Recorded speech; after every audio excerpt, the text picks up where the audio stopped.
بسم اللہ الرحمن الرحیم۔ سلطان صلاح الدین ایوبی ایک جذباتی داستان۔ صلاح الدین ایوبی تاریخ اسلام کے ان جانباز سپہ سالاروں میں سے ایک ہے جن کی بہادری، رحمدلی، حکمت اور عدل کی مثالیں آج بھی دی جاتی ہیں۔ وہ نہ صرف ایک عظیم فاتح تھے بلکہ ایک رحمدل حکمران اور ایک سچے مسلمان بھی تھے۔ ان کی زندگی ایمان، حوصلے اور قربانی سے بھرپور ہے، جس میں جذبات اور احساسات کی بے شمار کہانیاں موجود ہیں۔ بچپن اور ابتدائی زندگی: صلاح الدین ایوبی 1137 میں تکریت موجودہ عراق میں پیدا ہوئے۔ ان کا تعلق ایک کرد خاندان سے تھا۔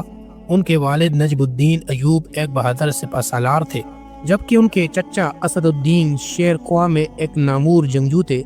بچپن سے ہی صلاح الدین کو جنگی فنون، حکمت اور دینی تعلیم کی تربیت دی گئی۔ مسلمانوں پر صلیبی جنگوں کے مظالم: جس دور میں صلاح الدین ایوبی جوان ہوئے، وہ وقت مسلمانوں کے لیے انتہائی مشکل تھا۔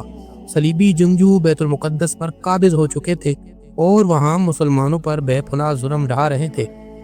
1099 میں پہلی صلیبی جنگ کے بعد بیت المقدس پر عیسائیوں نے قبضہ کر لیا تھا اور ہزاروں بے گناہ مسلمانوں کو شہید کر دیا گیا تھا۔ مسلمانوں کے مقدس مقامات کی بے حرمتی کی جا رہی تھی اور امت مسلمہ انتشار کا شکار تھی۔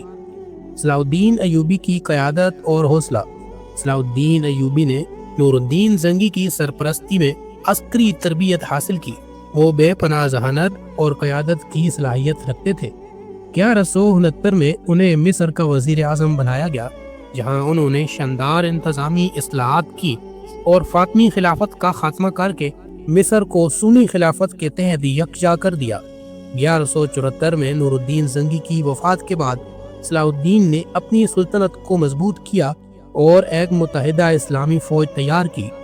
صلاح الدین ایوبی کی بیت المقدس کی آزادی کی کوشش: صلاح الدین ایوبی نے صلیبیوں کے خلاف جہاد کا اعلان کیا اور 1187 میں مشہور جنگ حطین میں فیصلہ کن فتح حاصل کی۔ یہ جنگ مسلمانوں کی تاریخ میں ایک عظیم معرکہ تھی، جس میں صلاح الدین نے شجاعت، حکمت اور ایمان کا بھرپور مظاہرہ کیا۔ بیت المقدس کی فتح اور صلاح الدین کا رحم: 2 اکتوبر 1187 کو صلاح الدین ایوبی نے بیت المقدس کو آزاد کرایا۔ جب شہر فتح ہوا تو صلیبی فوج کو خدشہ تھا کہ مسلمان ان کے ساتھ وہی سلوک کریں گے جو انہوں نے 1099 میں مسلمانوں کے ساتھ کیا تھا، مگر صلاح الدین نے غیر معمولی رحمدلی اور انصاف کا مظاہرہ کیا۔ صلاح الدین نے عام معافی کا اعلان کیا اور کسی بھی بے گناہ کو قتل نہیں کیا۔ جن عیسائیوں کے پاس فدیہ دینے کے لیے رقم نہ تھی، انہیں بھی رہا کر دیا گیا۔ ان کی اس اعلیٰ اخلاق کو دیکھ کر کئی عیسائی خود اسلام قبول کرنے پر مجبور ہو گئے۔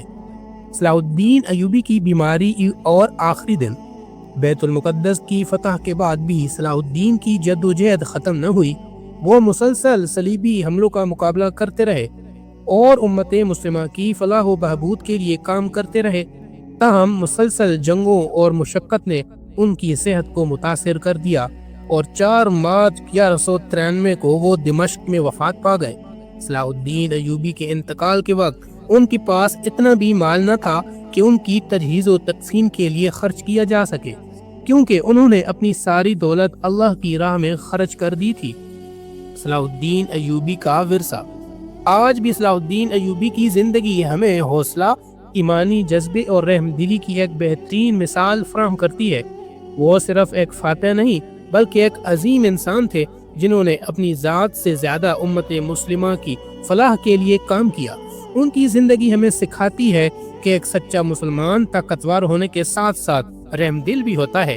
صلاح الدین ایوبی کا جذبہ، قربانی اور عدل آج بھی مسلمانوں کے لیے مشعل راہ ہے۔ ان کا ذکر صرف تاریخ کی کتابوں میں ہی نہیں بلکہ ہر اس دل میں زندہ ہے جو حق، انصاف اور ایمانی قوت پر یقین رکھتا ہے۔